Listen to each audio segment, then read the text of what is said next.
What is up, Trouble Alert Nation? I'm your host, Killer Keemstar. Let's go right into the news!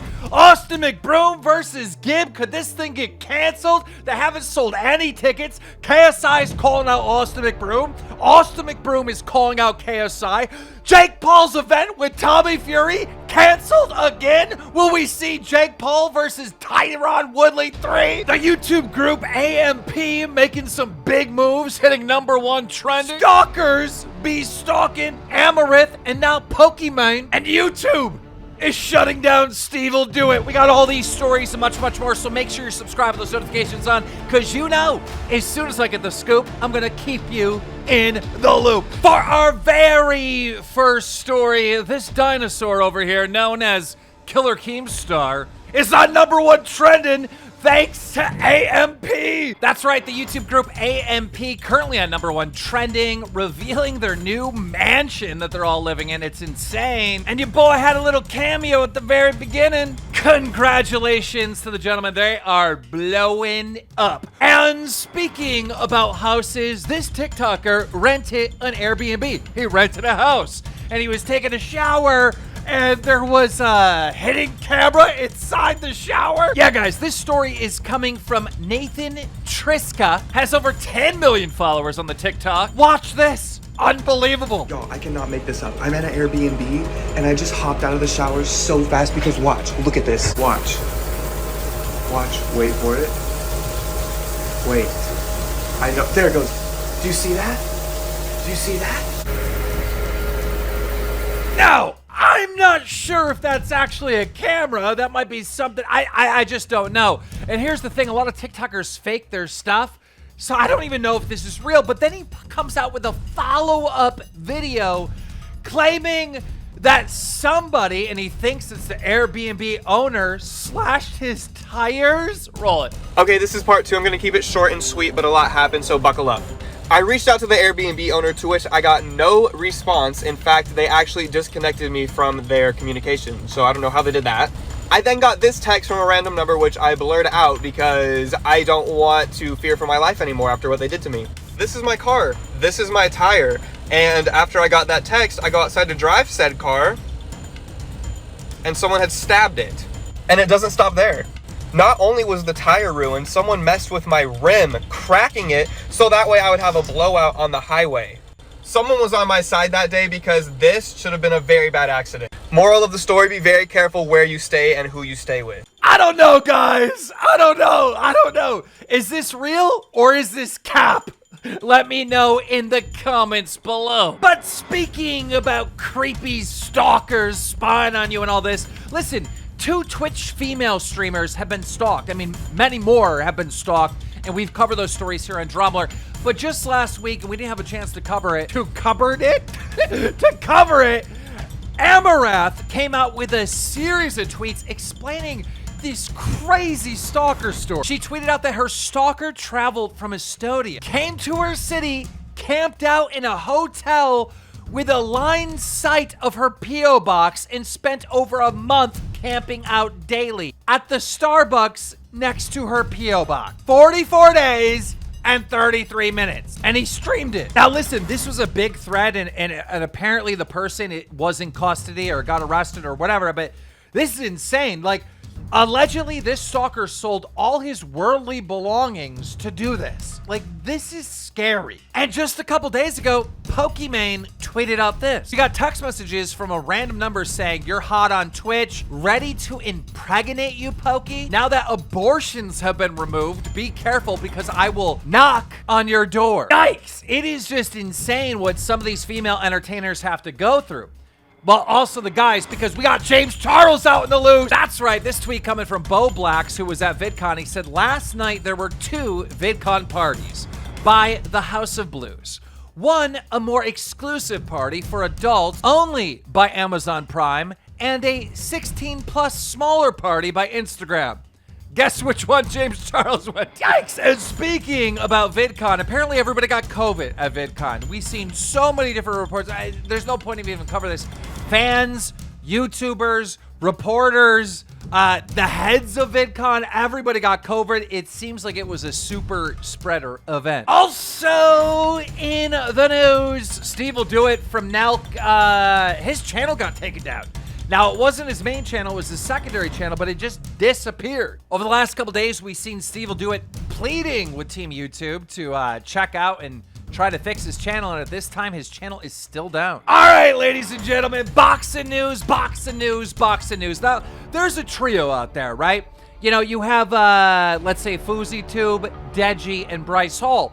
All of these three have been taking losses, and so the community kind of like pin these three together. So if Bryce were to fight Deji, it would be a good fight. If Bryce were to fight Fousey, it'd be a good fight. Or if Fousey and Deji fought each other, it would be a good fight. But there is a much bigger trio that's forming out there, and we are talking about Jake Paul, who also owns his own company, which is Most Valuable, Austin McBroom, which owns his own company, Social Gloves, and KSI, who owns his own company, Misfits Boxing. So it's like, it's not just that these guys haven't lost, all right? But it's also that they own huge promotion boxing companies. So an L for them, a loss for them, is a loss not just for them, but their entire business in this space. So any fight in between the three of these would be a good fight. The stakes are high. And of course, we got Jake Paul, who has a fight with Tommy Fury, which might not happen now. We got Austin McBroom, who has a fight with Anisan Gibb, who it might not happen. And we got KSI, who has a fight with, everyone thinks it's Alex Wasabi. I mean, even Gideon is tagging Alex Wasabi saying, you still down for that 100K bet? Because Gideon bet 100K with Alex Wasabi, that KSI will win. So if any of these three lose their match coming up this year, I mean, they're out of the running.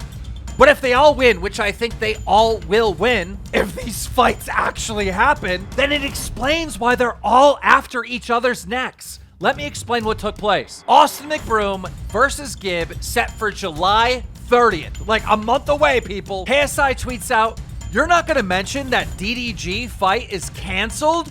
You hardly even promote your own event with less than a month to go. Your event is looking more and more shaky, brother." Tagging Austin McBroom.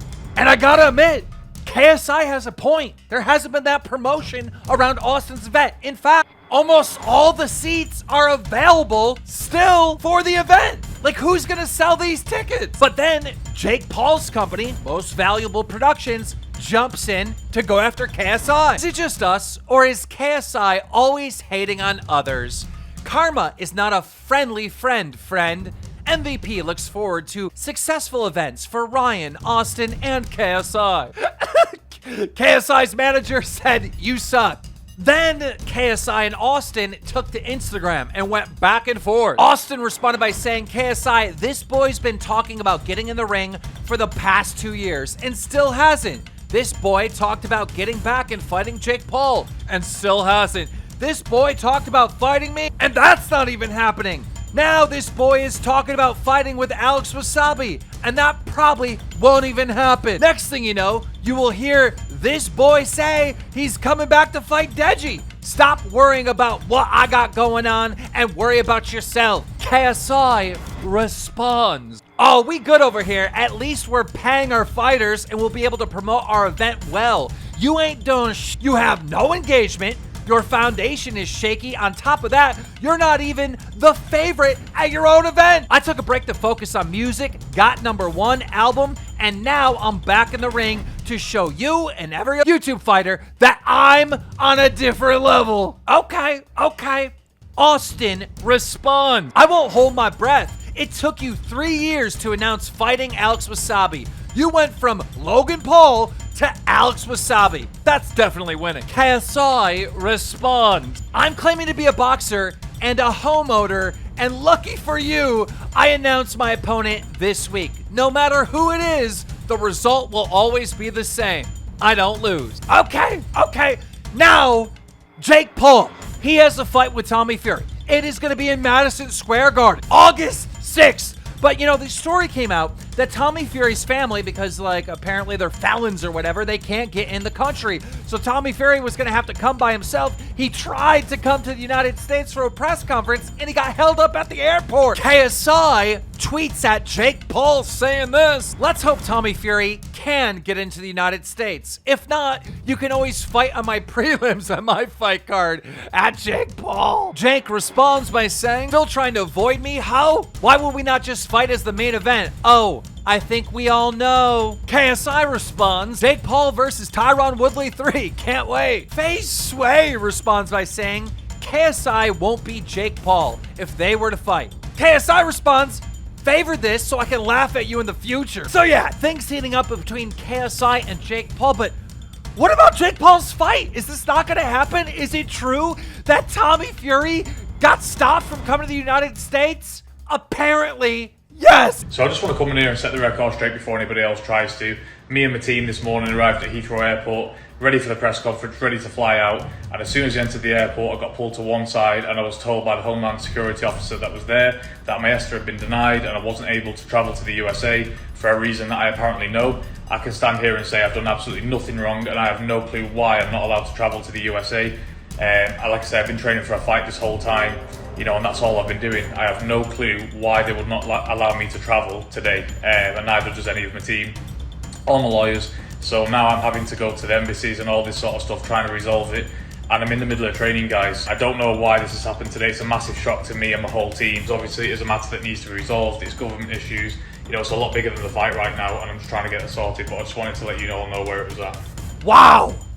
This would be the second time that Tommy Fury backed out of a fight with Jake Paul. Now, I understand the first time they got hurt, maybe not his fault. This time, he's being banned from the United States, not his fault. But this is still the second time that this fight doesn't happen because of Tommy Fury's end, not Jake Paul's. So Jake has every right to be mad. In fact, Jake tweeted, "Tommy, no matter how hard you try to get out of this fight, I'm going to do everything in my power to not let you weasel your way out. My team and my partners have made it clear the steps you need to take to solve your latest excuse. Take them or admit you're a scared little bit." Jake's company, Most Valuable Promotions, says this: "Despite many assurances by Tommy Fury and his team that he will be able to come to the United States, and knowing that Tommy was in California just last month, we are surprised to learn that he had an issue at Heathrow Airport on Monday. As a result of circumstances out of our control, the scheduled press conference for Wednesday at Madison Square Garden has been postponed. We are working with our partners at Showtime and Madison Square Garden, and we'll share more information as soon as it's available." So look, this fight might not happen. Austin McBroom versus Gibb, if they don't sell tickets, it's gonna get canceled. You can't have an event where nobody shows up. There has to be like pay-per-view sales. There has to be ticket sales. If they're not there, how could they possibly do the event? This might get canceled. The one fight that we know is most likely 1,000% happening this year would be KSI's event